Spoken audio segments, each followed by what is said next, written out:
Student protests in Bangladesh have escalated, calling for a nationwide shutdown following the deadly clashes that resulted in 6 deaths and hundreds of injuries. The demonstrations, driven by the high youth unemployment affecting nearly 32 million out of the 170 million population, demands the abolition of 30% job quota for freedom fighters' families in government positions. The protest coordinator Nahid Islam has announced plans for a complete shutdown, stating all establishments must remain closed. Only hospitals and emergency service will remain operational, with ambulance service being the sole permitted transport. Despite the calls for shutdown, many government and private offices in Dhaka are still open on Thursday. While the public buses are less frequent, two-wheeler and motorcycles continue to operate.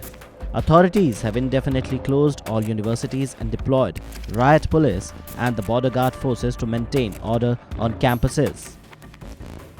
These protests marks the first significant challenge to Prime Minister Sheikh Hasina's government since her fourth consecutive victory in January, which the opposition party Bangladesh Nationalist Party (BNP) boycotted. Addressing the nation on Wednesday, Sheikh Hasina, the Bangladesh's Prime Minister, promised to establish a judicial panel to investigate the death resulting from police using bullet and tear gas against the protesters.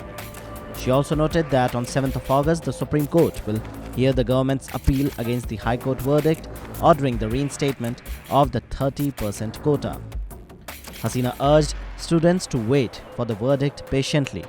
Despite this, the protest and violence erupted from nationwide clashes between the thousands of protesters and members of the Awami League's student wing. Police confirmed that at least 3 students were killed among the 6 killed in Tuesday clashes. The protest intensified after Hasina, the daughter of independence leader Sheikh Mujibur Rahman, refused to meet the demonstrators' demands. The stance has drawn criticism from right groups like Amnesty International as well as the United Nations and United States, who have called on Bangladesh to protect the peaceful protesters. This ongoing unrest highlights the deep-seated issues of unemployment and political representation in Bangladesh. As the country grapples with these challenges, the government faces mounting pressure to address these concerns of youth population while maintaining stability.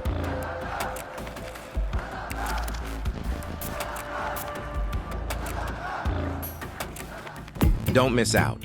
Follow Oneindia for real-time updates.